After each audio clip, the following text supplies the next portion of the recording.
మధ్యలో ఈ కోతులేమో పైనుంచి గెంతుతున్నాయి. గుడి మొత్తం కన్స్ట్రక్షన్ అవుతుందనమాట. అందుకే ఎలా అయితే అలా కొంచెం మెస్సీగా ఉంది. దాని తర్వాత మేము దర్శనం చేసుకొని ఇంకా బయటకైతే వచ్చేసాం. బయటకొచ్చేసాక కొన్ని ఫొటోస్ అయితే తీసుకున్నసరికి అప్పటికి 7 అయింది. 7 అయినా ఈ మంచు మాత్రం ఏమాత్రం తగ్గలేదు. అలా పొగలు అలానే ఉంది.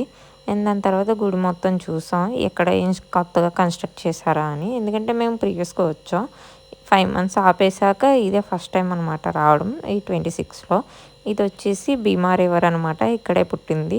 సో, ఇది చూస్తున్నారు కదా! ఇదే అనమాట. వచ్చేస్తుంటే దారిలో ఈ ఫ్రెండ్ కలిసాడు. హాయ్ చెప్పేసి వచ్చేస్తుంటే ఇంకొక ఫ్రెండ్ కలిసాడు. నేను కూర్చుంటే నా పక్కన వచ్చి కూర్చొని మాట్లాడుతున్నాడు. సో, నేను కూడా కాసేపు మాట్లాడాను. దాని తర్వాత ఇవి కొనుక్కున్నాం. అండ్ ఫ్లవర్స్ వెళ్ళేటప్పుడు తీసుకున్నాం కదా! వచ్చేసేటప్పుడు ఇచ్చేసాం అనమాట. సో, కింద బొట్టు ఉంటుంది కదా! బొట్టు ఇస్తాం. ఇంకా గుడి నుంచి బయటకు వచ్చేసాక ప్రసాదం అయితే పెట్టారు ఇక్కడ కిచిడి. ఆ రోజు చాలామంది ఉపవాసం చేస్తారు. ఉపవాసానికి ఇదే తినాలన్నమాట. బయటకొచ్చేసాక కొన్ని అయితే కొనుక్కున్నాం. దాని తర్వాత మళ్ళీ ఇంకా వెళ్ళిపోతున్నాం. 3 కిలోమీటర్స్ నడుచుకొని వచ్చాం కదా! సో, 3 కిలోమీటర్స్ నడుచుకొని వెహికల్ దగ్గరికైతే వెళ్ళిపోతున్నాం. చూసారా ఎంత పెద్ద లైన్ ఉందో. మేము వచ్చేసేసరికి 8 అవ్వింది. 8కి కూడా ఎంత పెద్ద లైన్ ఉందో 2 కిలోమీటర్స్ లైన్ ఉంది. దాని తర్వాత మొత్తం అంతా నడుచుకొని వచ్చేస్తున్నాం. అయినా సరే ఏమాత్రం తగ్గలేదు పొగ వచ్చేసి.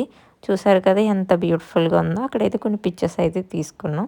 ఎంత బాగా వచ్చాయో. దాని తర్వాత మళ్ళీ వెహికల్ దగ్గరికి నడుచుకుంటూ అయితే వెళ్ళిపోతున్నాం. ఇక్కడేంటంటే మేము దగ్గరే కాబట్టి మార్నింగ్ వచ్చాం. కొంతమందయితే 2 డేస్ ముందు వచ్చేసి అక్కడే స్టే చేస్తారు.